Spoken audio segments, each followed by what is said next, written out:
同学们好. 老师好。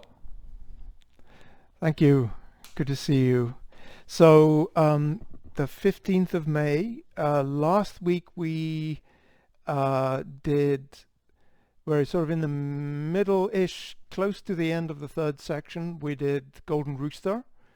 And this thing about Golden Rooster that we'll review again today that was hard was, it was from going really low to standing up and how we get ourselves up, and we'll review that. We also went on from Golden Rooster to do through the rest of that chunk. So we did Step Back Repulse Monkey, um, Diagonal Flying, etc., ending with the Chop with Fist, which was in fact White Crane, which is where you open your fist, and then to the end. So let's practice all of that later, once we've had a little bit of standing practice. And you have a chance to think about any questions. Rogelio, I do have an answer for you on the cross hands. Unfortunately, Susan just got back from London, and as far as her body is concerned, it's after midnight, so she's not she's not going to We can help do us it this later. week. I'll get her in to show it next week, but I'll No, talk you through it. don't worry. Okay, so this week actually we're going to do it really simple. Actually, um, we'll do standing practice, but really all we're going to practice is prepare, which is standing practice. And I just wanted to focus on the soles of the feet today. So you're standing, feet shoulder width apart, feet forward. Feel your head rising and lifting. Your waist is relaxed, so your hip is dropping straight down. Legs are straight but not locked.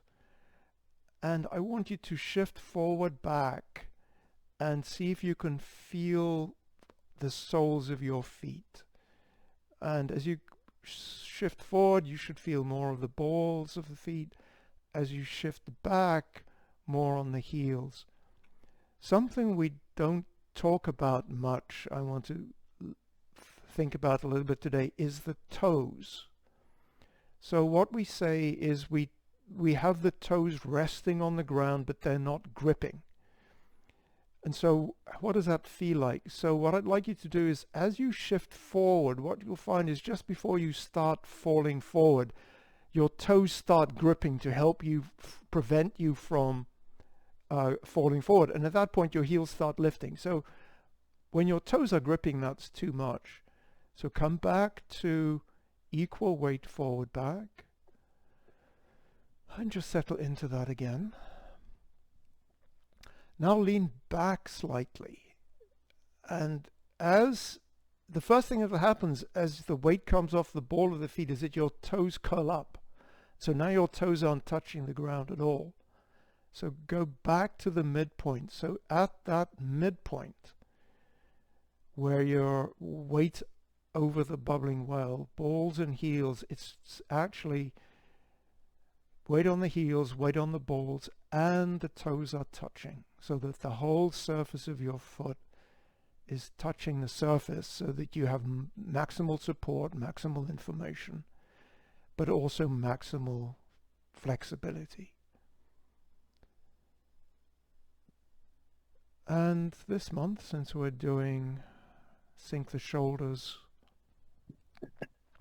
drop the elbows, I want you to just pay attention to your shoulders now. What we're not doing is we're not hunching the shoulders forward, but we're not pulling them back like a soldier either. So actually, to get those shoulders moving down, feel as if there's a weight, little string on your middle finger that's pulling the middle finger down the leg slightly. That will make your elbows pull down, but also make sure your elbows are extended outwards slightly so that you have a hollow in the armpits, so that your armpit isn't collapsed. The armpit is slightly open. It's not big and buckled like this, but there is a slight opening in the armpit. So everything is energized and open and springy, i.e. relaxed. And to finish, just open. We'll do gazing at the moon 3 times. Press down, circle and open. Looking up, press down to the bottom, and then rotate and lift. One last time, press down. And to finish, straighten the legs, hands by the side of the thighs again. Okay. I just wanted to give a little bit more words on sinking the shoulders. So why do we do sink the shoulders? So if you go to the classics, you listen to Master Young, they talk about sinking the chi to the dantian. So it's actually opening the chest, allowing you to have breathing. But there are also other benefits. So I think we did this last week. When you actually, just if you stand in this posture and you raise your shoulders up, everything in your chest tightens and you're not flexible anymore. So that sinking of the shoulders gives you more flexibility. The other thing is actually martial art flexibility. So if we think about the elbows, so now we've been talking about the shoulders. If you think about the elbows, if my elbow is up here and somebody lifts my elbow, they will lift my whole body, because this is the end of my range of motion. And if they lift my elbow here, my whole body goes up. Whereas if my elbow is relaxed down, if they lift my elbow, I can absorb, and if they press my elbow, I can absorb. So we want this position where we can accommodate whatever the opponent does, so we can relax either up or down. That's another reason to keep your elbow, your armpit open, because it gives you a little bit of absorb. Okay, any questions? Enough talking. Nope.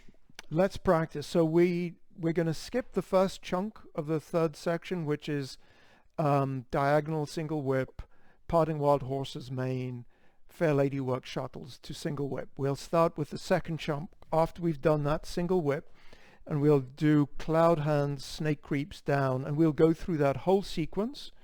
We'll review the things we did last week and talk about anything else you also want to talk about. Okay, so we're in single whip. And so let me back a little bit. Single whip. So cloud hands. 1,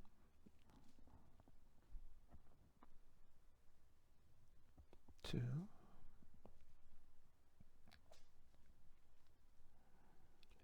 3.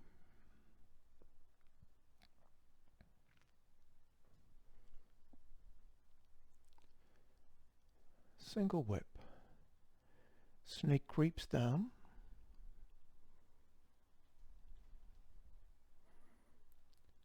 Golden rooster. 1,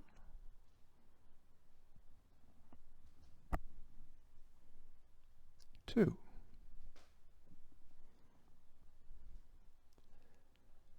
Step back, repulse monkey. 1, 2,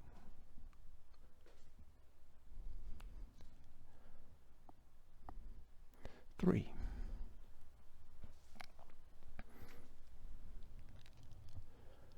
Diagonal flying.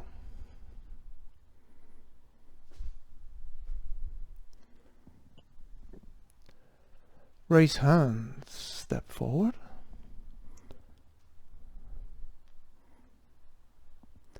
White crane spreads its wings.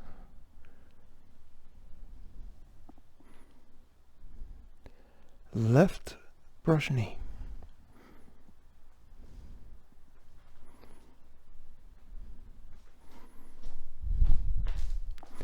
Needle at sea bottom.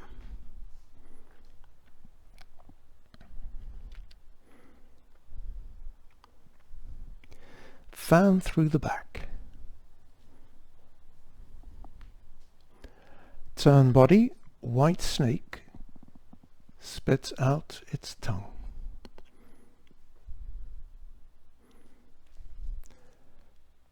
Step forward, parry, block, and punch.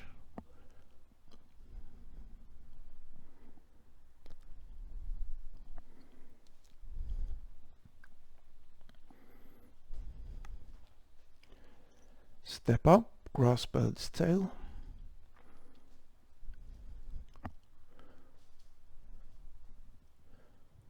Roll back.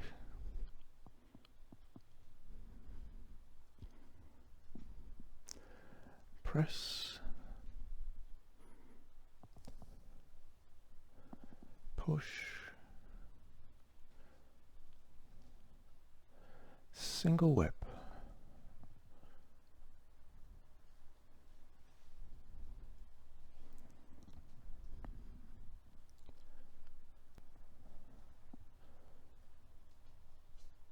And let's stop there. So that's the end of the second chunk. Last week I forgot cloud hands. I think this time maybe I did 4 instead of 3. I'm not even sure. Maybe you got a bonus one.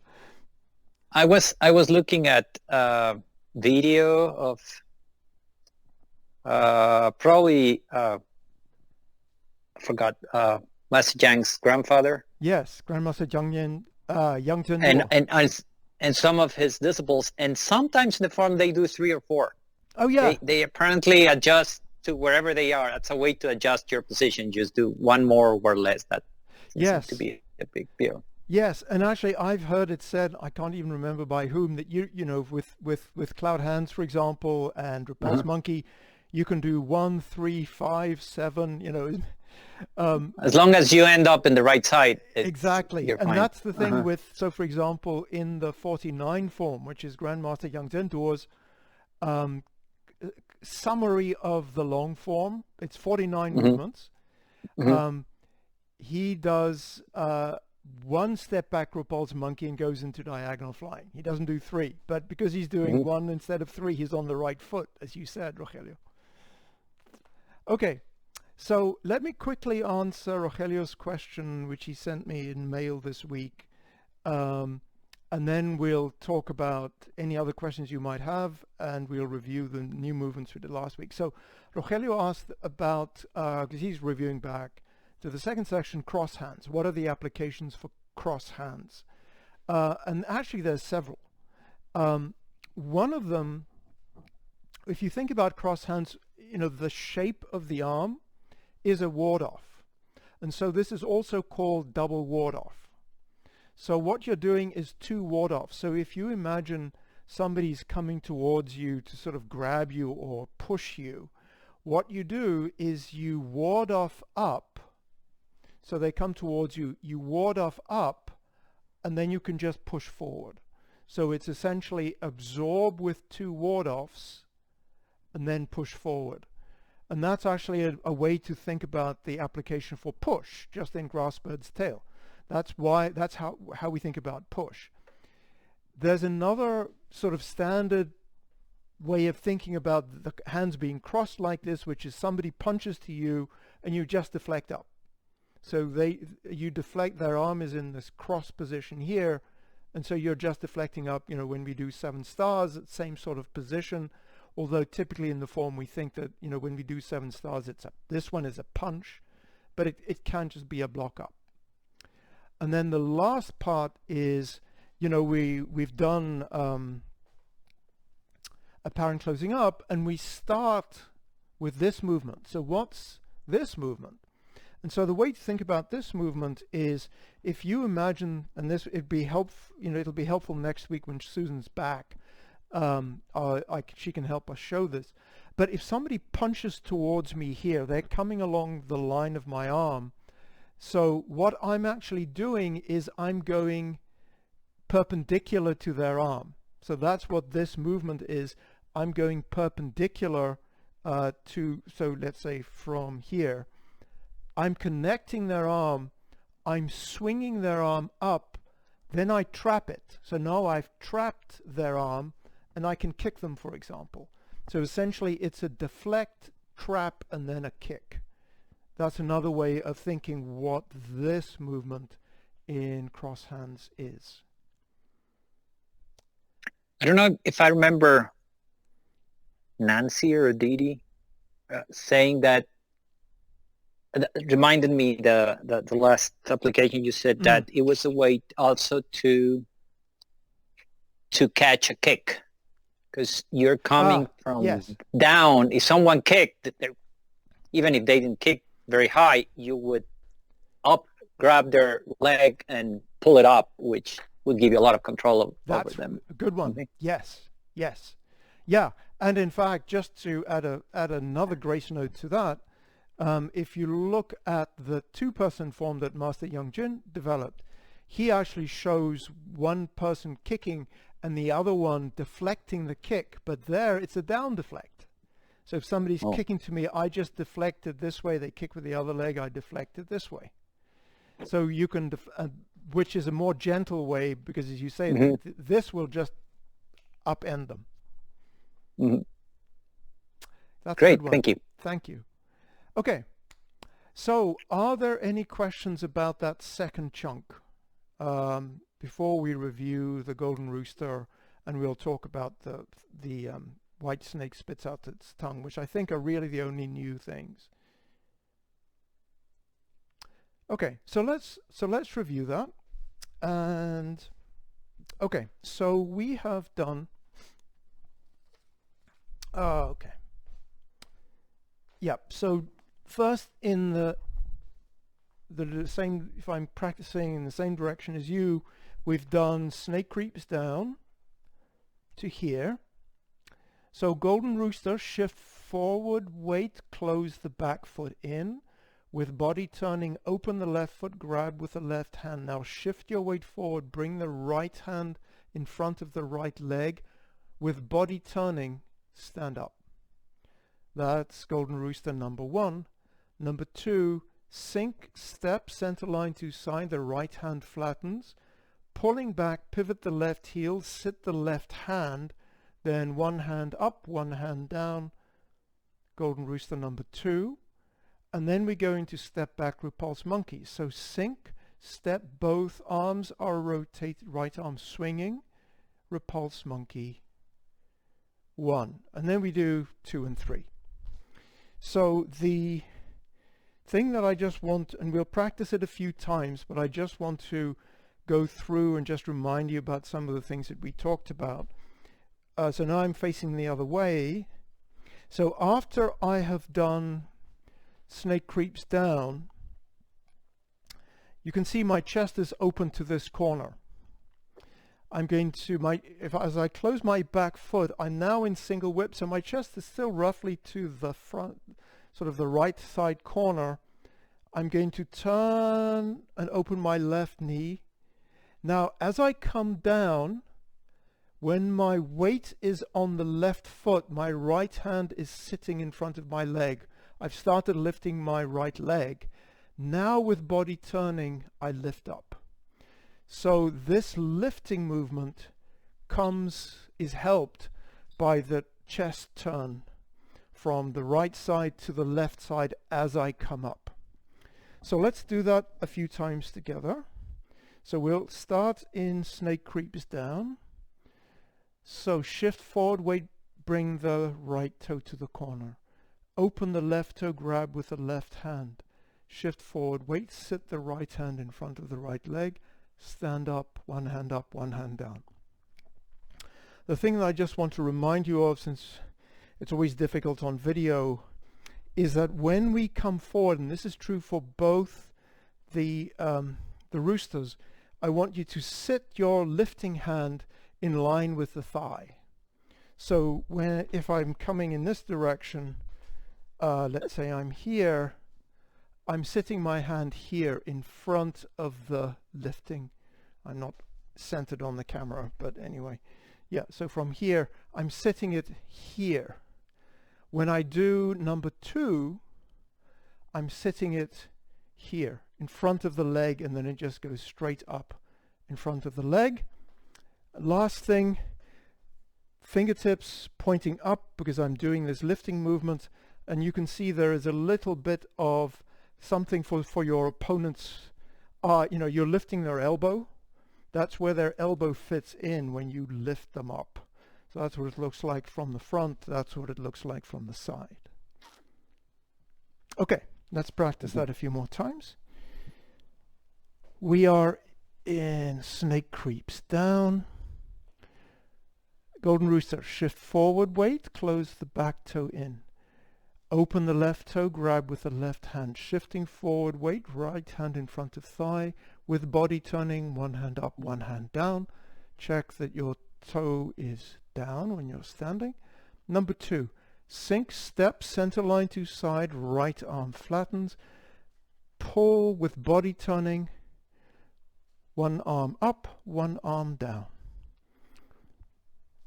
So the thing that I want to just underline with number 2 is after we've done number 1, I'll do it here. Sink step. No. Sink step. You can see as I pull this right hand in, it's happening through a body turn. I'm not just bringing my hand in, I'm turning my whole body to bring this hand in, and then it just goes straight down. So it follows a curve. There's a bit of an elbow bend, but it's mostly body turning. Okay, let's do those two together. We're in snake creeps down. Golden rooster, shift forward, close the back foot, open the front foot and grab. Shift forward, sit the left hand, lift. Number 2, sink, step, with body turning, pull the right hand, sit the left hand. Now one hand up, one hand down. Again, from snake creeps down. Shift forward weight, close the back foot, open the left foot, grab with the left hand, shift forward, standing up. Number 2, sink, step, shifting weight back, body turning, pull the right hand. Now one hand up, one hand down. Step back, repulse monkey. Sink, step, right arm circles out, toe touch, foot flattens, palm foot down, and strike out. So let's just review number 3, the transition from Golden Rooster 2 to Step Back Repulse Monkey. So we were standing on the right leg here. So as I sink and step, my right arm is going to swing up. So I'm lifting with the left, my right arm is here, it's going to swing out, and when I touch with the toe at the back, my arm is out. As I flatten my foot, the arm is in, and then as I pivot on the front heel, I strike out. So it looks something like this. So we're here, sink, step, the arm comes out, toe touch, foot flat, arm in, pivot on the heel, strike. The left hand is the simplest one because we're starting with the hand up. It's just going to go from here, palm up, and then pull in. So let's start again with snake creeps down. So snake creeps down. Golden rooster number 1, shift forward, right foot in. Open the left foot with body turning, grab with the left hand. Shift forward, weight, sit the right in front of the leg, stand up. Sink, step, with body turning, pull the right hand in, sit the left hand ready to lift, lift up.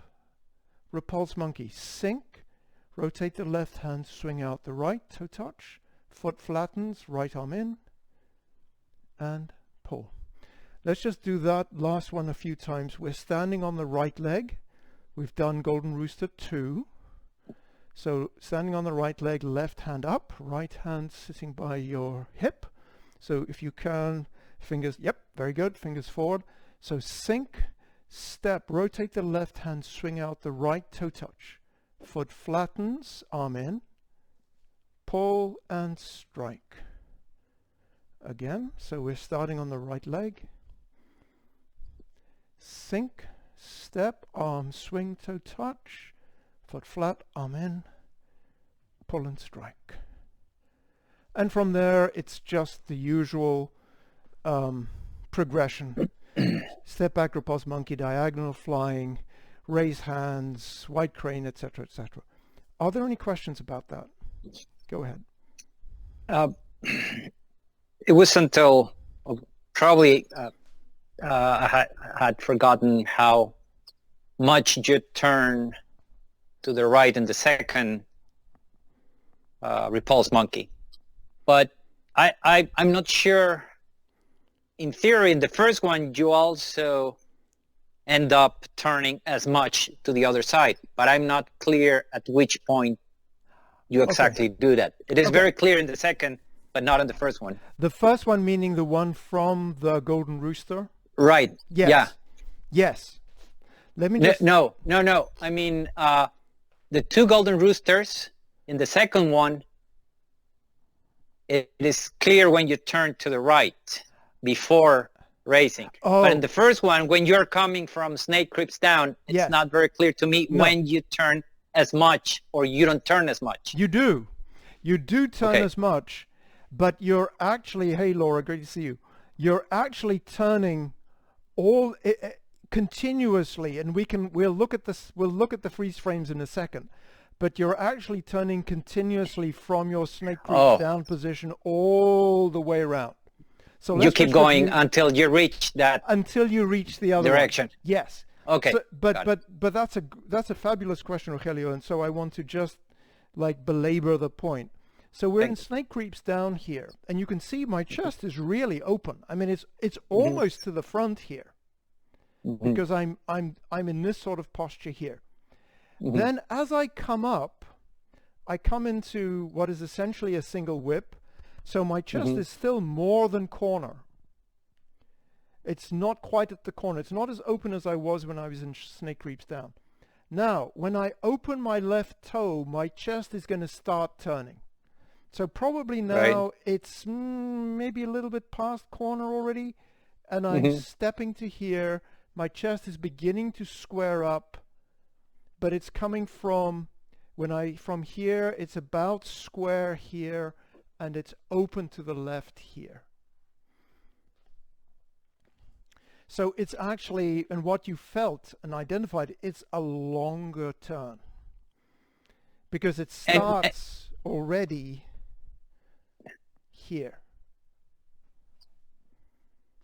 Right. But probably what I realized, and I don't know if it's different, is in the second one, when you lift, you're already as turned as you're going to be. And yes. And in the first one, you turn as you lift, or yes. But approximately, you've made me think about this for the first time, so I may change my mind when I think about it this week. But so one of the things I wanted to mention is that with both Golden Roosters, we start with the hand sitting and lift. We don't start with the palm straight and then make it sit later. We start with it in the sitting posture. Okay. When they're sitting on both sides, our chest is more or less square. And then from here to here, we turn through about 45 degrees. So let's check that. So I'm starting here. I'm in Snake Creeps Down, so I'm quite open. Here, it's about chest to square, open. When I'm here, my chest is about square when my hand is in this lifting posture. And now it turns through 45 degrees. As it lifts, my chest turns through 45 degrees. Now I'm standing on the left leg. Sink step. As I pull with the right hand, my chest is about square here. As I finish my pull, my chest goes to the corner. So I start, chest is roughly square here and opens 45 degrees as one hand goes up and one goes down. Okay, so yeah, so I was reading it wrong, that you turn first and then lift. You also in the second one, you turn as you lift. Yes, as I understand it. More or less and if the you think same about way it, you know, both sides. it's the same body mechanics on both sides. Mm-hmm. So you want to have the same advantage of your waist helping you do the lift in both cases. Right, right. Thank you. Okay. Let's talk quickly about, or as long as you would like, about turn body white snake spits out its tongue.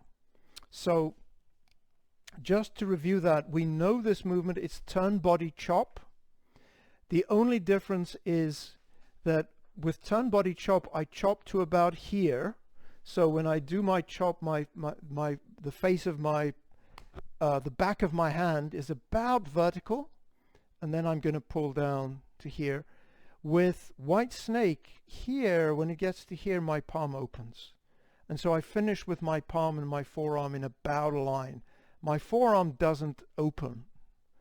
Essentially, and again, it'll be helpful when Susan can join us next week, is imagine my opponent is blocking me here. This is, you know, 5 inches from their face. With this, I can get to their eyes, even though they're blocking me here. They block, and I can still reach their eyes. So that's the reason for why white snake spits out its tongue. So the arm is the same. It's just from the wrist. That's it. That's the only thing that's different. And the fingers. Everything else is the same. So let's just practice it and double check that that's true. So we've done fan through the back. So we're in the bow stance, left foot forward, right palm fist width from the temple, left hand is out. So shift back weight, turn the left heel, press down with the right foot.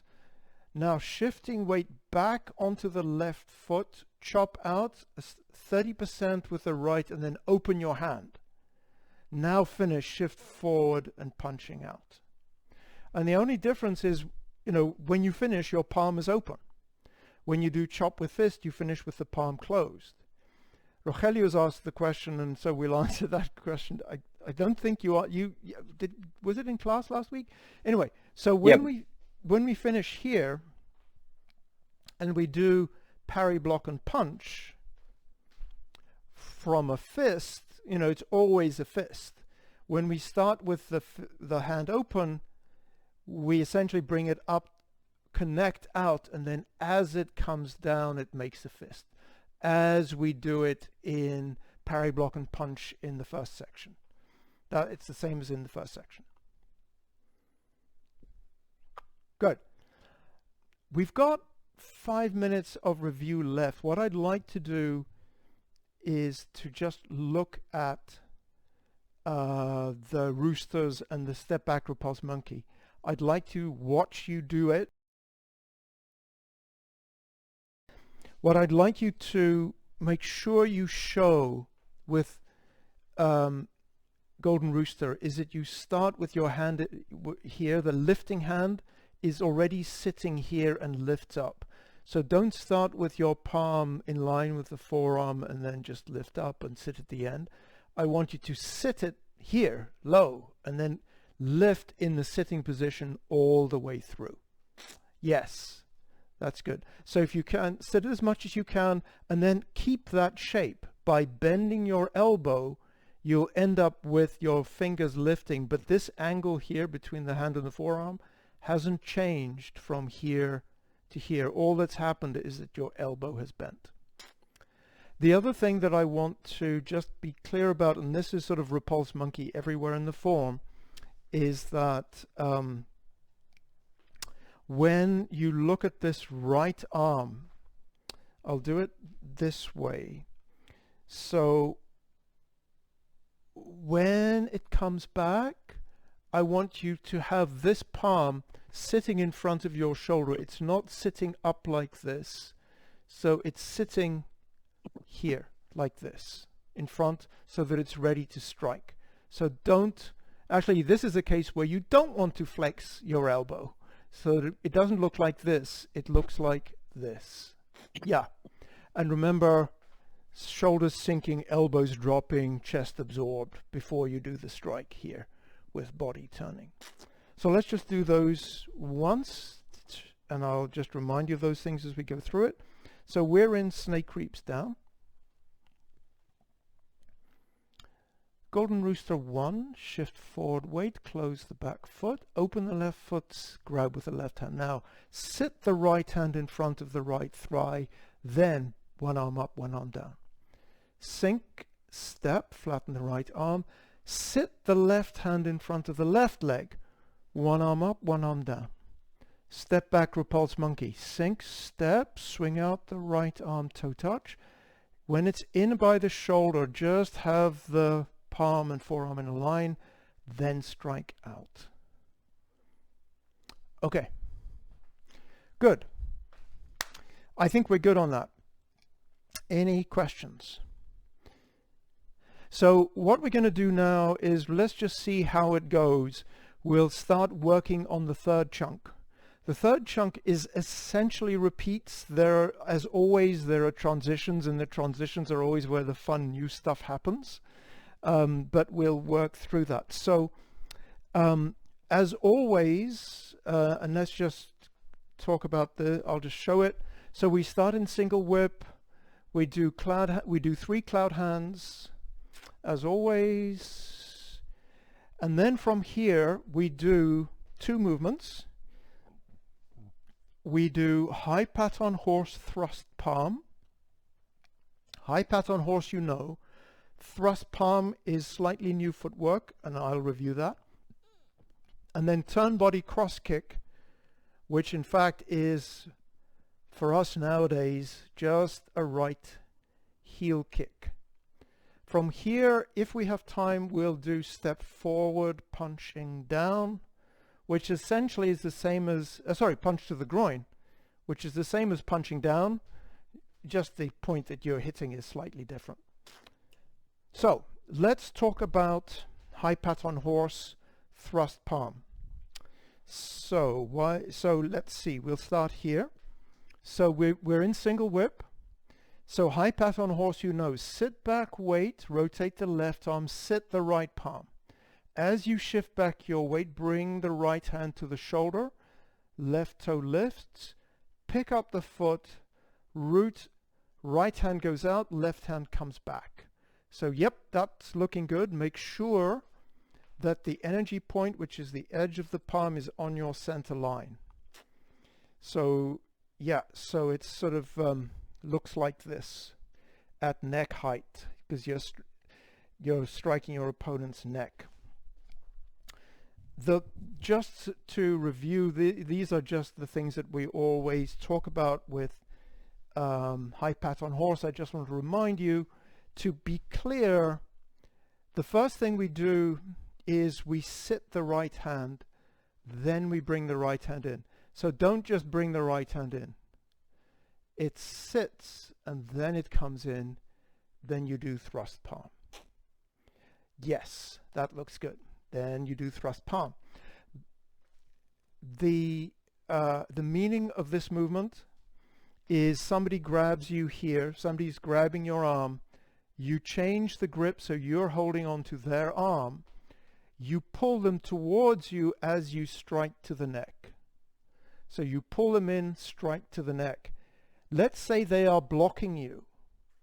So now you didn't hit there. What you do is you use this top arm to grab the arm that you had pulled back, and then you thrust at their throat with the other hand. So that's thrust palm.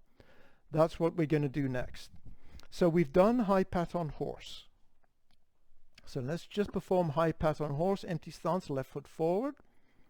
Let's do it like this. So this is high pat on horse. Step wider into a bow stance. Shift forward into a bow stance. The left hand thrusts out and the right hand is under the right upper arm. So let's just do it from this angle. So we've done high pat on horse. Shift back slightly, pick up the left foot, step wider. Now thrust out with the left and the right arm comes in. So what I want you to notice is that even though our fingertips are pointing straight, the energy point, actually, if we were to do this for real, we'd be grabbing with the tiger's mouth, but we show it with the fingertips straight. But make sure that it's sort of at neck height. So it's not like this, it's up if you can. The other thing is this right arm is, you can see it's under my left upper arm. So it's not here, and it's actually not this height, it's high. Because essentially what you're doing is you're controlling somebody's arm here as you're thrusting out. Let's just do that a few times, and then we'll stop and see if there are any questions. So we're starting in single whip. High pat on horse, shift weight back, rotate both arms, sit the right. Keep shifting back, bring the right hand in, ball touch with the left, high pat on horse. Thrust palm, shift back, weight, pick up the left foot, step into a bow, thrust with the left arm, bring the right arm in.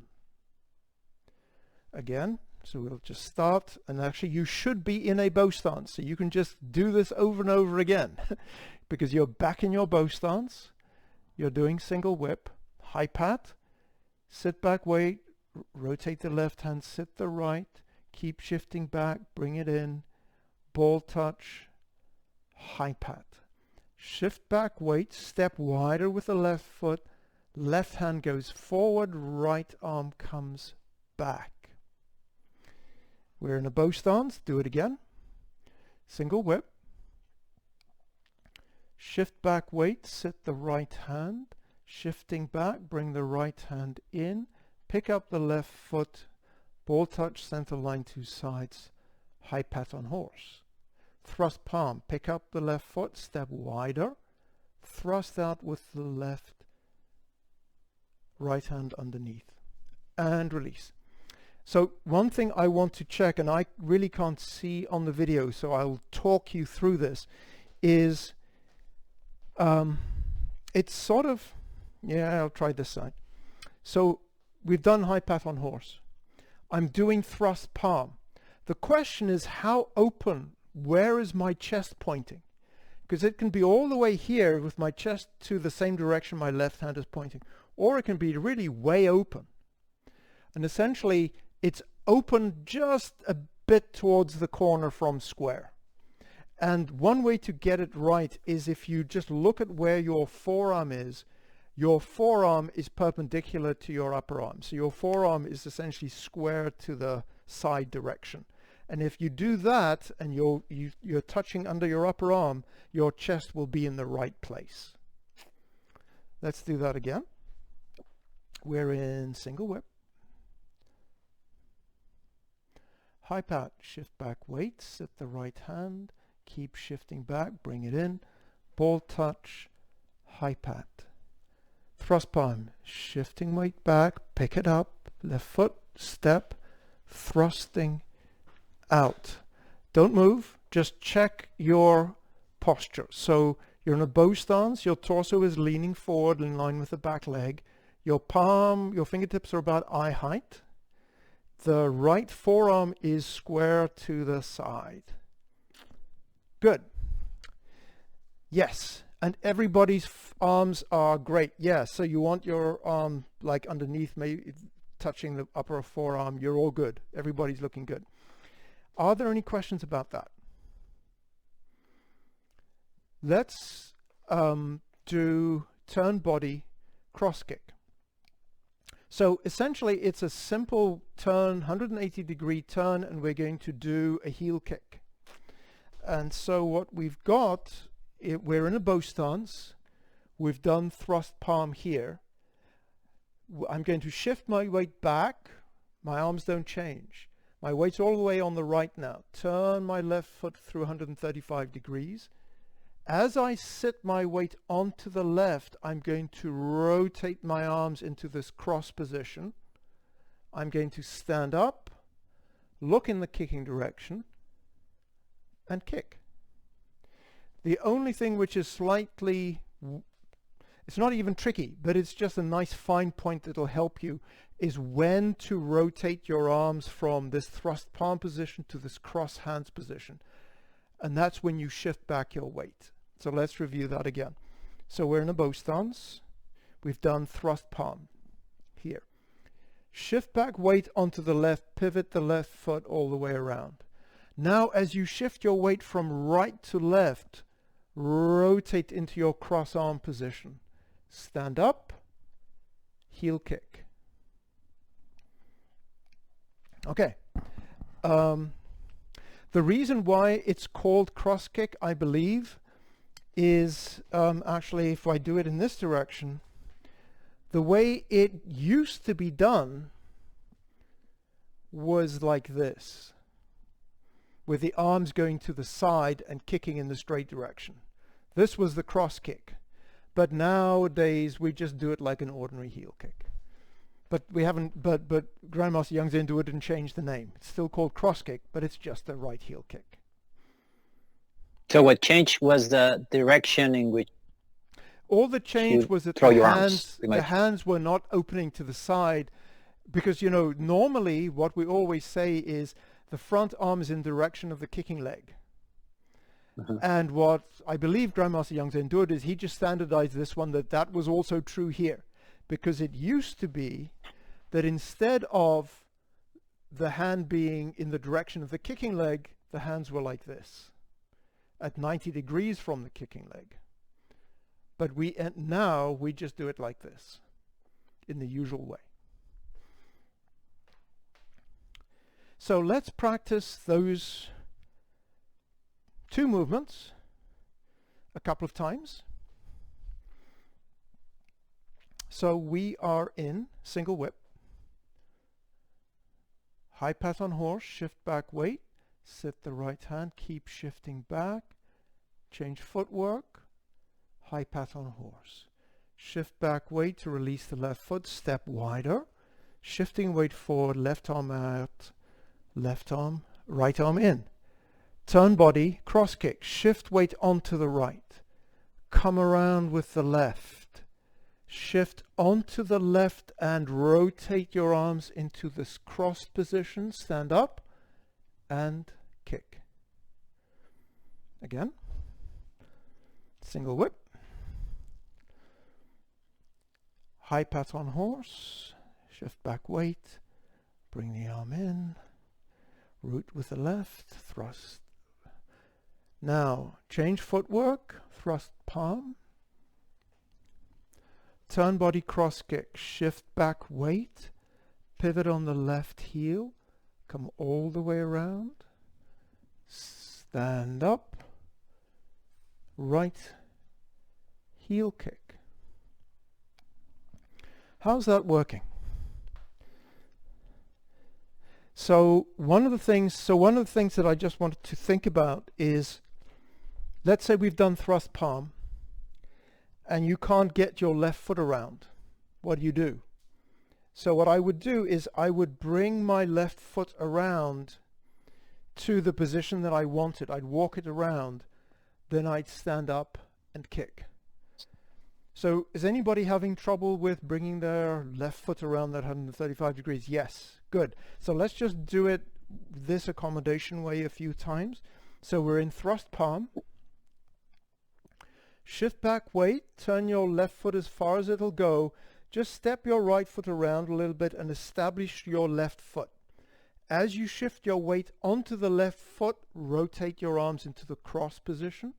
Stand up, heel kick. And if you can, make sure that your right hand and your right thigh are in a line.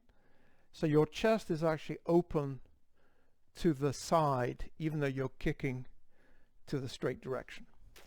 Well, let's do that footwork again. We've done thrust palm. Shift back weight.